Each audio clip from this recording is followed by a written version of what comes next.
Getting our emotional needs met by our husband. I'm talking comfort, validation, security. How do we get those deep needs that we have in our hearts met by our spouse? And are we supposed to be doing that? Stay tuned if you want to hear my thoughts about this topic. Hey guys, welcome to my channel. My name is Kaylyn. If you are new, thank you so much for being here. If you're interested in videos about motherhood, motivation, self-love, God, and purpose, definitely subscribe to my channel so you can see more of my content. Also, I just want to say a quick thank you to everyone who watches my videos, who comments and who supports me. I just really appreciate it, and I'm so glad that you're here. I really hope that my videos add value to you in your life and have impacted you in a positive way. This week is a special Valentine's Day collaboration I'm doing with Happy Home Life, The Joyful Homemaker, and Taming the Frizz. This week we just really kind of wanted to veer away from the whole Hallmark idea of Valentine's and focus more on a Christ-centered idea of love in regards to marriage, in regards to our families, and just really provide you with some uplifting content that's really going to help you and encourage you in those relationships. My friends have already shared some great videos that I will link down below. They have talked about patience and kindness in marriage.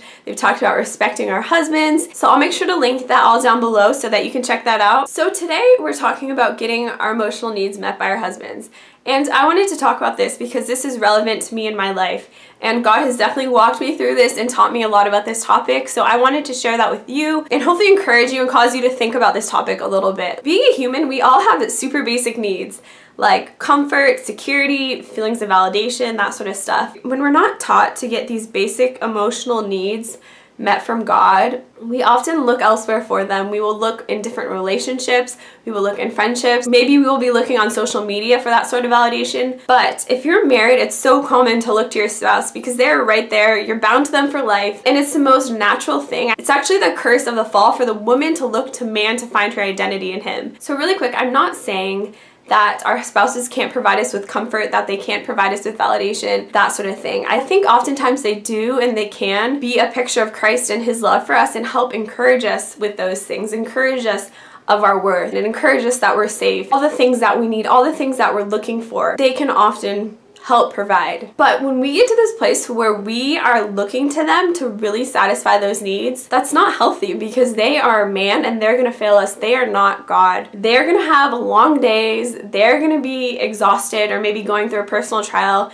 and not going to be able to give us those things in the way that our heart needs them. And to be honest, it's not really fair to put that pressure on them and to put that level of expectation on them to provide those things for your soul, because we just cannot provide that from man to man for each other to the level that we really need it in our hearts. I really hope this is making sense to you. In a perfect Christ-centered marriage, I do believe that we are able to give to one another unconditionally and to just be focusing on the other person's need and pouring out on them, and you're never actually looking to get your own needs satisfied. You're just giving. We are just humans, so we can't possibly fulfill that all the time. I think that's something that we should strive for. We should strive to be getting our needs met by God so that we can give and give to our spouses and to other people in our lives. So let's say you have a long day and you just feel exhausted as a mom, or you had a long day at work and you are just really wanting to be validated by your spouse. You are sitting down for dinner together and you're seeking that out from them, however that looks,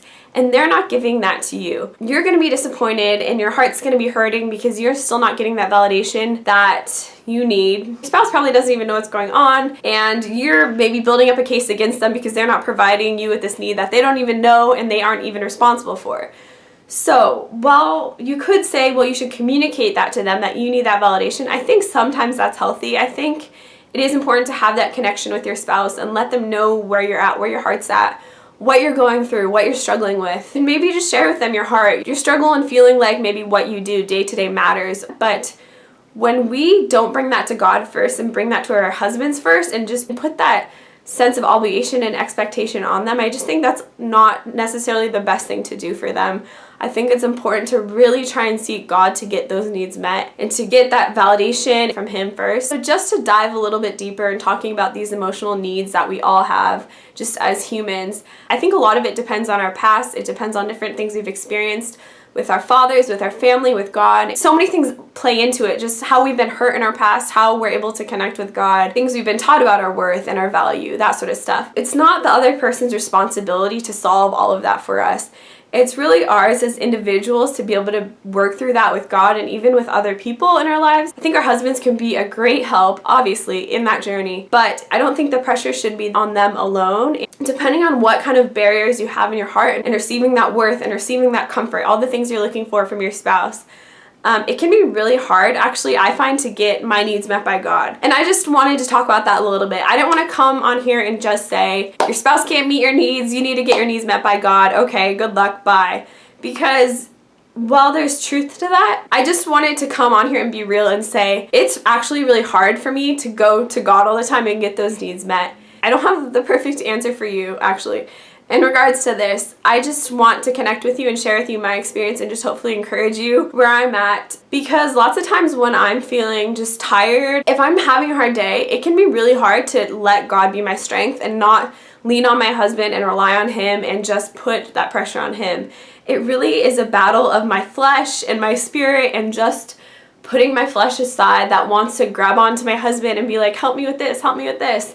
And just really surrender that and let God be my strength in that and be all that I need in that. It's just a journey and letting God work through those emotional needs, work through those hurts of our past so that He can confirm to us those emotional needs. And I think the more we're able to work through those old layers in our hearts, the more natural receiving those things will come, and it will almost be like a constant flow and assurance that we already have between ourselves and God, that we won't be needing those things to be met all the time, that we won't need to be reminded often that we are worthy, that we are valuable, that we are beautiful, whatever the needs we have in our heart. I think it just gets easier the more we kind of dig into that with God. So I think how that happens, like getting our needs actually met by God, that happens in prayer and in that intentional heart-to-heart connection with Him, whether it's in the middle of your busy day and you're needing that comfort or assurance.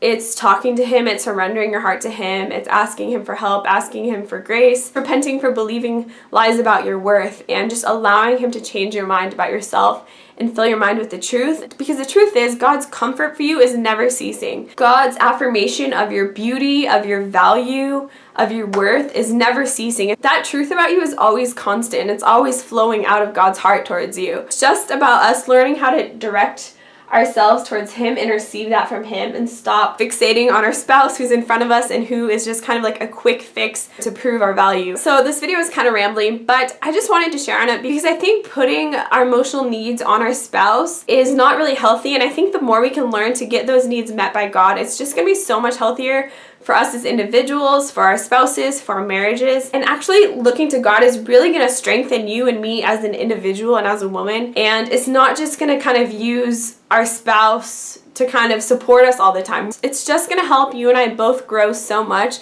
when we can learn to look to God and receive all of that from Him, who is a never-ending source of that. There's so many kind of parallel layers in this topic that I don't have time to get into, but let me know if something in this connected to you. Again, I'm not saying our spouse can't be a picture of Christ's love to us. He definitely can, but he cannot be perfect. He cannot be Christ himself. Anyways, guys, if you struggle with this or can relate to this, just know that you're not alone.